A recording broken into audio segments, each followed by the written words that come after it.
Hello friends. क्या हार में क्या जीत में, किंचित नहीं भयभीत मैं। क्या हार में क्या जीत में, किंचित नहीं भयभीत मैं। कर्तव्य पथ पर जो भी मिले, यह भी सही वह भी सही। हार नहीं मानूंगा, वरदान नहीं मांगूंगा, वरदान नहीं मांगूंगा। शुभमंगल सिंह सुमन के इस खूबसूरत सी पंक्तियों के साथ आज का वीडियो आप लोग के साथ शेयर कर रहा हूं। मैं प्रभात शर्मा एक नए टॉपिक के साथ आप लोग के बीच उपस्थित हूं। बल्कि यूं कहें कि एक छोटे छोटे कई टॉपिकों को एक साथ सम्मिश्रण के साथ आप लोग के बीच उपस्थित हूं। उम्मीद करता हूं कि आप लोगों को बहुत पसंद आएगा और सभी के बीच एक लाभप्रद भी साबित होगा। तो आइए शुरू करते हैं।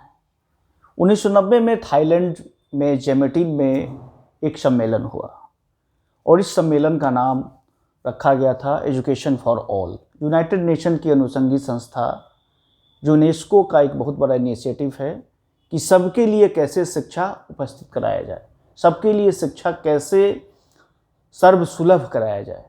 इसी इनिशिएटिव को लेकर जेमेटिन शहर में एक सम्मेलन हुआ 5 मार्च से 9 मार्च के बीच 1990 में। विश्व के 155 देशों के 1500 डेलीगेट्स ने इस सम्मेलन में हिस्सा लिया और इस सम्मेलन में जो मुख्य बातें उभर करके आई वो था कि सबके लिए शिक्षा को सर्वसुलभ कैसे किया जाए। ऐसे वंचित वर्ग और ऐसे वंचित क्षेत्र जहाँ पे शिक्षा अभी तक पहुँच नहीं पाया है, वहाँ तक कैसे पहुँचाया जाए। शुरू में इसका लक्ष्य 2000 में रखा गया था कि सन 2000 तक सबके बीच शिक्षा को पहुंचा दिया जाएगा, लेकिन बाद में फिर इसे 2015 किया गया। 2015 तक सबके बीच शिक्षा कैसे उपस्थित किया जाए, पहुंचाया जाए, सर्वसुलभ किया जाए।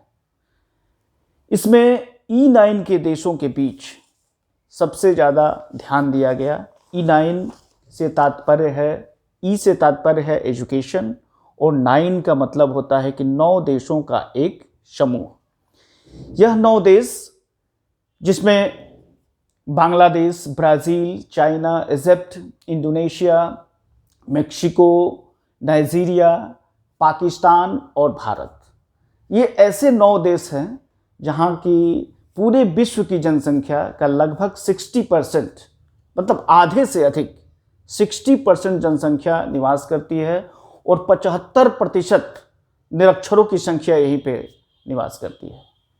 तो इसलिए यूनेस्को का ध्यान इन E9 देशों की तरफ सबसे ज़्यादा रहा और इन E9 देशों में किस तरह से एजुकेशन को सार्वभौमिकरण किया जाए, इसका ध्यान में रख करके इस प्रोग्राम को लॉन्च किया गया, एजुकेशन फॉर ऑल EFA।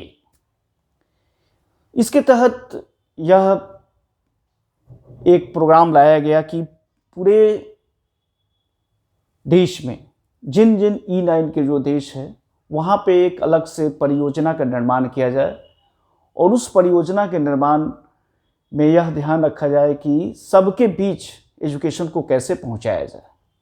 तो भारत में भी इस परिप्रेक्ष्य में काम किया गया और भारत में यह देखा गया कि कहाँ की शिक्षा का जो क्षेत्र है वो सबसे पिछड़ा हुआ है।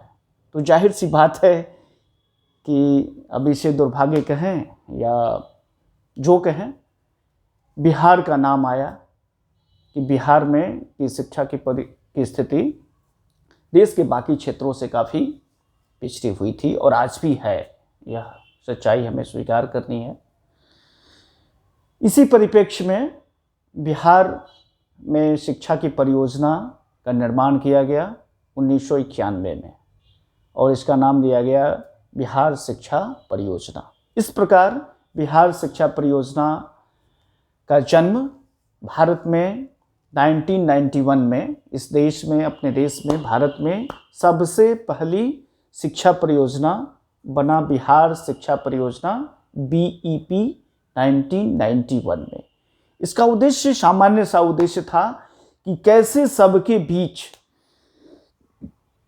शिक्षा का सार्वभौमिकरण किया जाए, गुणवत्तापूर्ण शिक्षा की पहुंच कैसे एक सामान्य वर्ग तक पहुंच जाए, सबके बीच कैसे पहुंचाया जाए इस शिक्षा को। और इसी उद्देश्य को लेकर के बिहार शिक्षा परियोजना काम करना शुरू किया और इसका बहुत ही सकारात्मक प्रभाव रहा। और आज भी यह परियोजना अपने उद्देश्य में निरंतर अपने लक्ष्य को प्राप्त करते जा रहा है और आगे बढ़ते जा रहा है। उम्मीद करता हूं कि ये छोटी सी जानकारी आपको पसंद आएगी। धन्यवाद। Thank you.